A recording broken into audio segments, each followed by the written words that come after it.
किताब मुकद्दस में से यूना की किताब के पहले बाब की तलावत। खुदावंद का कलाम यूना बिन निमती पर नाजिल हुआ कि उठ उस बड़े शहर नैनवा को जा और उसके खिलाफ मुनादी कर, क्योंकि उनकी शरारत मेरे हुजूर पहुंची है।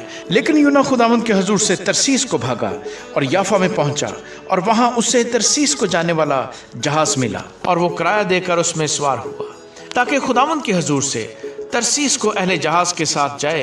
लेकिन खुदावंद ने समंदर पर बड़ी आंधी भेजी और समंदर में सख्त तूफान बरपा हुआ, और अंदेशा था कि जहाज तबाह हो जाए। तब मलाह हरासां हुए और हर एक ने अपने देवता को पुकारा, और वो अजनास जो जहाज में थी समंदर में डाल दी ताकि उसे हल्का करे। लेकिन यूना जहाज के अंदर पड़ा सो रहा था।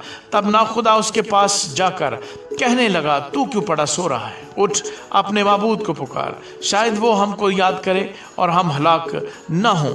और उन्होंने आपस में कहा, आओ हम कुरा डालकर देखें कि ये आफत हम पर किसके सबब से आई। चनाचे उन्होंने कुरा डाला और यूना का नाम निकला। तब उन्होंने उससे कहा, तू हमको बता कि ये आफत हम पर किसके सबब से आई है? तेरा क्या पेशा है और तू कहाँ से आया है? तेरा वतन कहाँ है और तू किस कौम का है? उसने उनसे कहा, मैं इब्रानी हूँ और खुदावंद आसमान के खुदा बहरो बर के खालिक से डरता हूँ। तब वो खौफजदा होकर उससे कहने लगे, तूने ये क्या किया? क्योंकि उनको मालूम था कि वो खुदावंद के हजूर से भागा है, इसलिए कि उसने खुद उनसे कहा था।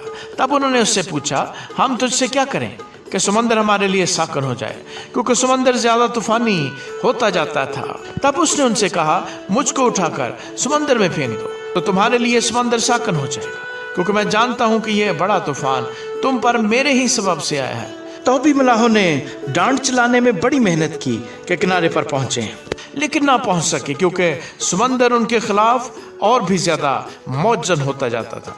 तब उन्होंने खुदावंद के हजूर गड़गड़ा कर कहा, आए खुदावंद, हम तेरी मिन्नत करते हैं कि हम इस आदमी की जान के सबब से हलाक ना हो, और तू खूने ना हक को हमारी गर्दन पर ना डाले, क्योंकि आए खुदावंद, तूने जो चाहा सो किया। और उन्होंने यूना को उठाकर समंदर में फेंक दिया और समंदर का तलातुम मौकूफ हो गया।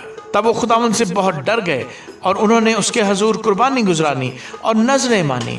लेकिन खुदावंद ने एक बड़ी मछली मुकर्रर कर रखी थी कि यूना को निगल जाए, और यूना 3 दिन रात मछली के पेट में रहा। आमीन। किताब मुकद्दस में से यूना के दूसरे बाब की तिलावत। तब यूना ने मछली के पेट में खुदावंद अपने खुदा से ये दुआ की, मैंने अपनी मुसीबत में खुदावंद से दुआ की और उसने मेरी सुनी। मैंने पाताल की तह से दुहाई दी, तूने मेरी फरियाद सुनी। तूने मुझे गहरे समंदर की तह में फेंक दिया और सैलाब ने मुझे घेर लिया। तेरी सब मौजें और लहरें मुझ पर से गुजर गईं, और मैं समझा कि तेरे हजूर से दूर हो गया हूँ। लेकिन मैं फिर तेरी मुकद्दस हैकल को देखूंगा। सैलाब ने मेरी जान का मुहासरा किया, समंदर मेरी चारों तरफ था, बहरी नबात मेरे सर पर लिपट गई। मैं पहाड़ों की तह तक गर्क हो गया, जमीन के अड़बंगे हमेशा के लिए मुझ पर बंद हो गए। तो भी आए खुदावंद मेरे खुदा, तूने मेरी जान पाताल से बचाई। जब मेरा दिल बेताब हुआ तो मैंने खुदावंद को याद किया, और मेरी दुआ तेरी मुकद्दस हैकल में तेरे हजूर पहुंची। जो लोग झूठे माबूदों को मानते हैं वो शफकत से महरूम हो जाते हैं। मैं हम्द करता हुआ तेरे हजूर कुर्बानी गुजरानूंगा, मैं अपनी नजरें अदा करूंगा। निजात खुदावंद की तरफ से है। और खुदावंद ने मछली को हुक्म दिया और उसने यूना को खुश्की पर उगल दिया। आमीन।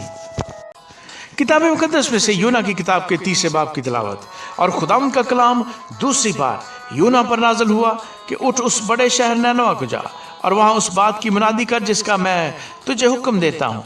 तब यूना खुदावंद के कलाम के मुताबिक उठकर नैनवा को गया, और नैनवा बहुत बड़ा शहर था। उसकी मुसाफत 3 दिन की राह थी। और यूना शहर में दाखिल हुआ और 1 दिन की राह चला। उसने मुनादी की और कहा, 40 रोज के बाद नैनवा बर्बाद किया जाएगा।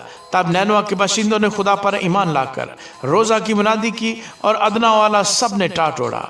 और ये खबर नैनवा के बादशाह को पहुंची, और वो अपने तख्त पर से उठा और बादशाही लिबास को उतार डाला और टाट ओढ़कर राख पर बैठ गया। और बादशाह और उसके अरकान दौलत के फरमान से नैनवा में ये ऐलान किया गया और इस बात की मुनादी हुई कि कोई इंसान या हैवान गला या रमा कुछ ना चखे और ना खाए पिए, लेकिन इंसान और हैवान टाट से मुलव्वस हों और खुदा के हजूर गिरा उजारी करें, बल्कि हर शख्स अपनी बुरी रवश और अपने हाथ के जुल्म से बाज आए।